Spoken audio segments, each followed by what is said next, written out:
When was the last time you spent time alone and actually enjoyed it? No background noise, no scrolling, no texting someone to see what they're up to. Just you, fully present, fully in the moment, fully content. In this video, I'm breaking it all down for you step by step. The mindset shifts, the small habits that you need to create, and the things that help me go from avoiding time alone to actually looking forward to it.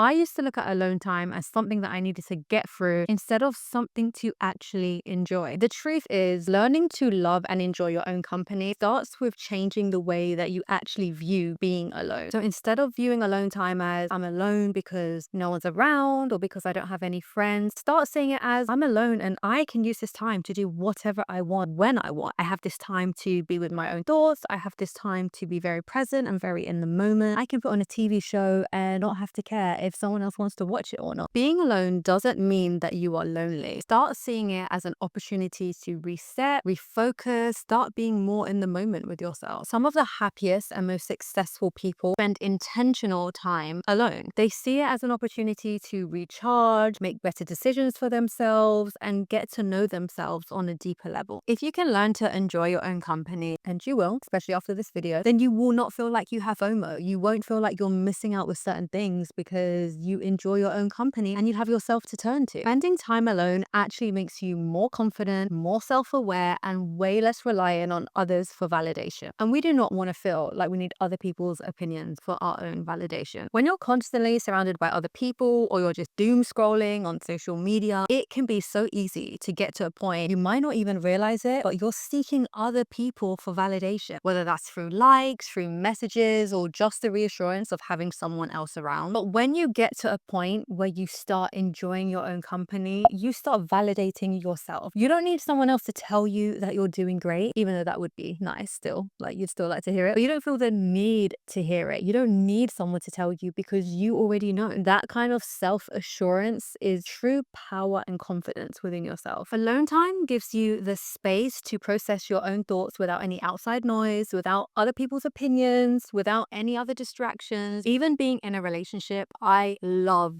my alone time. Love, love, love it. It gives me the opportunity to show up as my best self, not just for me, but for my partner too. The healthiest relationships are the relationships where both people feel whole on their own. And the only way you're going to feel whole on your own is if you actually learn to enjoy your own space and company. You can't be glued to your man 24/7. So the first step I'm going to need you to do is start seeing your alone time as something valuable and something that benefits you, because it does benefit you. Once you start doing that, everything else will fall into place.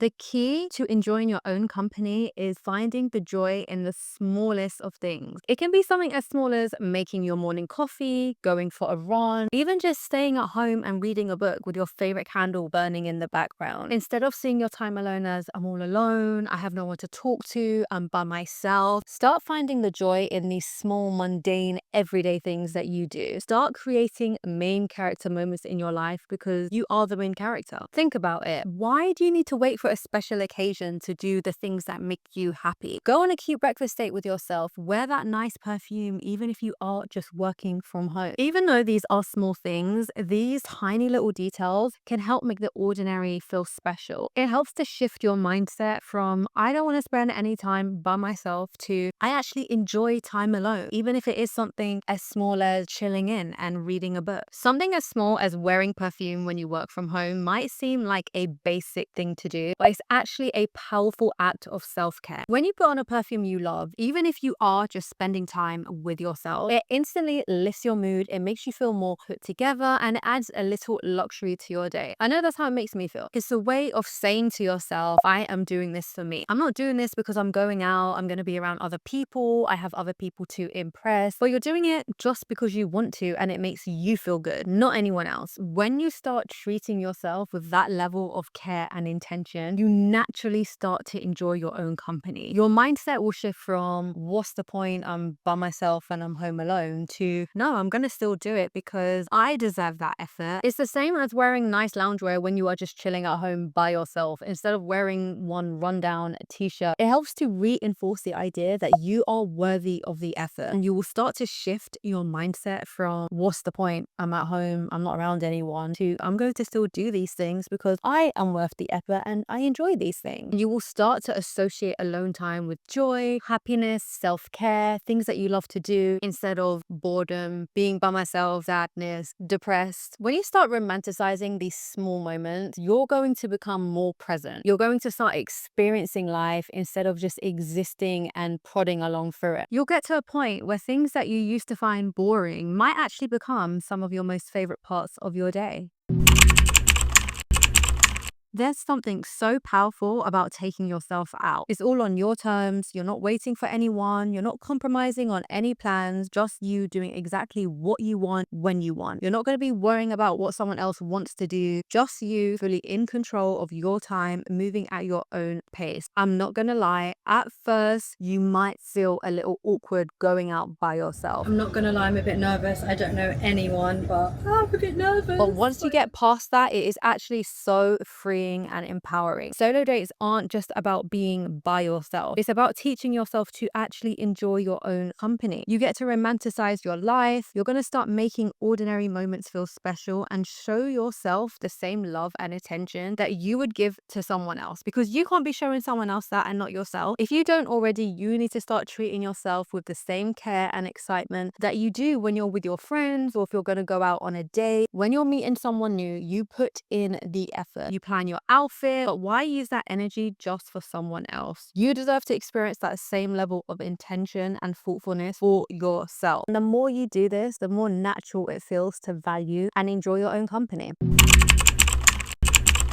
So many of us don't realize how much of what we actually do can be influenced by other people, social media. When was the last time you did something, not because it was trending, not because someone else recommended to do it, but because it genuinely brought you happiness? When was the last time? There was a time where I realized I have no hobbies by myself. I was always with my partner, I was always with my friends, and I really wanted to do something for myself. Besides sitting at home and watching Netflix, I had zero hobbies, and that needed to change. So I started doing Pilates. I'd never done it before. I didn't know anyone, and I ended up loving it. It ended up becoming my own thing that I just loved enjoying. Till this day, I'm still going to Pilates by myself. Of course, in the beginning, I was nervous, especially going to a new environment where you don't know anyone. Pushing yourself out of your comfort zone and learning to enjoy hobbies is literally the best thing ever. Spending time with just yourself is the perfect opportunity to start figuring yourself out. Start trying new hobbies, even if it's something like going for a walk or painting, working out, whatever you think it is that you might enjoy. You're not going to know unless you actually start trying it. Pay attention to what makes you lose track of time and what makes you feel good, instead of the pressure of worrying about other people's opinions who don't even matter. So moving forward, I want you to start removing outside influences and start learning about what excites you, what gives you energy, what do you enjoy. Start learning more about yourself. It's literally the same thing as dating yourself. You're getting to know yourself better, and that is something that so many people never take the time to do. The sooner you start dating yourself, the sooner you're going to get to a point where you're not just going to feel like you're passing the time by when you're having alone time, but you're actually learning about what fulfills you, what makes you happy, what are the things that you enjoy doing without other people's opinions. One of the biggest reasons you are probably struggling with enjoying alone time is because you're probably not being as present in the moment as you think. You've got music on in the background, you've got the TV on, you're on FaceTime when you're just going for a walk. And if you keep on distracting yourself like this when you're having time alone, how are you going to get to a point where you actually start to enjoy your own company if you can't even be present in it? Learning to be present in your own presence is so important. So start paying attention to the things that you're doing, even the simplest of things like drinking your matcha or stretching after a workout. I sound like a yogi instructor. Be present in the presence of yourself. It helps you to take in what you're actually doing and start enjoying your own company. When you stop filling every quiet moment with noise, that's when you get to a point where you actually start to feel comfortable with your alone time and start enjoying it more. And honestly, the reality is, if you don't even enjoy your own company, how can you expect someone else to enjoy being around you or enjoy spending time with you if you don't even enjoy spending time with yourself? So from this video, I want you to start showing up for yourself the same way you would if it was for someone else. Not just on the exciting days or the days where you have so much going on, but I need you to put that same effort into yourself, even on the quiet days, the normal in-between days, because that is where confidence starts to grow. And you'll also get to a point where you stop settling for half-hearted friendships, surface level relationships, and distractions that don't actually fulfill you. The way you treat yourself sets the tone for every single thing in your life. So start showing up for yourself, start putting in the effort that you deserve, start building on that confidence, setting your standards high, and realizing that you do not need to rely on other people to do the things that you want to do and feel good in your life.